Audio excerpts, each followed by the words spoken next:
आज मी खास मुलांसाठी भोपळ्याचे घारगे दाखवत आहेत।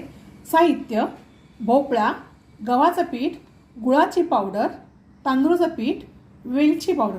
मी गुळाची पावडर अशासाठी घेतली की गुळ हा नेहमी आपला किसून घ्यावा लागतो आणि मुलांना किसून न घेता गुळाची पावडर ते घालू शकतात, म्हणून मी इथे गुळाचा वापर केलेला आहे, गुळाच्या पावडरचा वापर केला। जो आपण मगाशी भोपळा घेतला होता तो भोपळा मी आता काय केलाय, कच्चाच भोपळा घेतलाय, तो मिक्सरमधनं वाटून घेतलाय। त्याच्याबरोबर जी गुळाची पावडर होती ती देखील गुळाची पावडर ह्याच्यामध्ये घालून हे मी असं हे सारण तयार केलं आहे।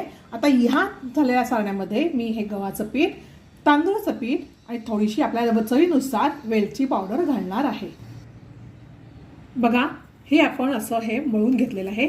मळताना आपल्या हाताला चिकटू नये म्हणून थोडासा तेलाचा वापर करायचा आहे।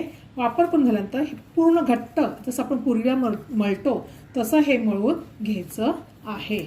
व ते बघा, आपण हे छोटे छोटे त्या कणकेचे असे भोपळ्याच्या घाग्याचे असे आपण काय करून घेतले, गोळे करून घेतले। आता हे गोळे आपण काय करायचे, प्लास्टिकला तेल थोडंसं लावून घ्यायचं आणि हे काय करायचे, थापायचे। 2 बोटं घ्यायची आणि ह्या 2 बोटांनी काय करायचे, थापून घ्यायचे। आणि जितके आपण पातळ करू तितके हे वडे घारगे हे काय होतात, खुसखुशीत होतात। आणि इथे आपण तेल तापून तुम्हाला दाखवते। हे छोटे एकदम छोटे घेतले तिथे खूप मोठा आकार होतो, त्यामुळे आपण छोटे छोटेच हे घ्यायचे आहेत।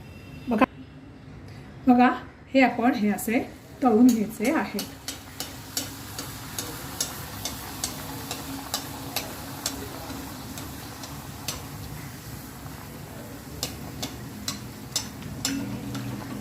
आपण जे बनवले आहेत हे कच्चे घारगे कच्च्या भोपळ्यापासून केलेले आहेत। एरवी लोक शिजवून भोपळा शिजवून गूळ किसून असं घेतात, पण मी झटपट होण्यासाठी हा कच्च्या भोपळ्यापासून हे घारगे बनवलेले आहेत।